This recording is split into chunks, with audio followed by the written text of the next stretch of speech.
What no? 4 Illinois did to no. 2 Michigan on Tuesday, on Michigan's own court no less. Could be considered illegal in some jurisdictions. Without the services of All-American guard Ayo Dosunmu, the Illini 19-6, Big Ten 15-4, dismantled the Wolverines 76-53. It was 33-22 at the half, the game quickly slipping away from Michigan. But it really got out of hand in the second half.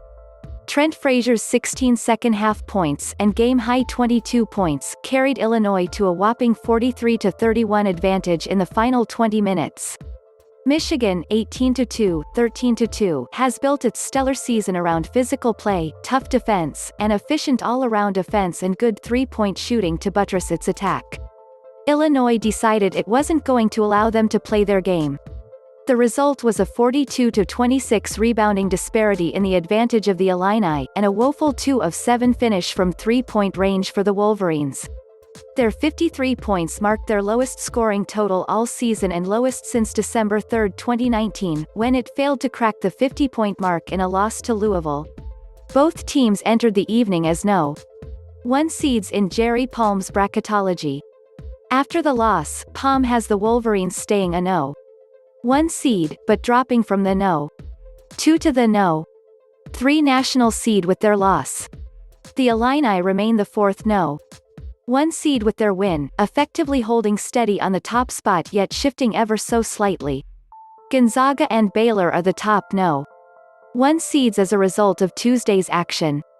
Illinois has now won 10 of its last 11 games and heaved itself into title contention after a bumpy couple of weeks in December and January. To demolish a Michigan team the way it did without Dosunmu, considering the way this Michigan team has played, should force you to recalibrate expectations. There are only a handful of true, viable teams capable of winning the tournament. The Illini showed with a statement they are undoubtedly among them. Here are a few key takeaways. There are very few teams in college hoops who have as capable a third man as Illinois has with Trent Frazier. It's a luxury that Illinois exploited with Dosunmu still ailing, as it thrust him into the spotlight and he responded. But even with Dosunmu, Frazier has shown flashes of brilliance. Thrice in the last 35 days he's topped at least 22 points. That type of combustible potential is the type of talent that, paired with the star-studded duo of Dosunmu and Cockburn, can elevate Illinois from good to great. I expected Cockburn would have a tough task against Michigan's front line. So on paper, a 23-point Illinois win, you would think, mean Cockburn went off.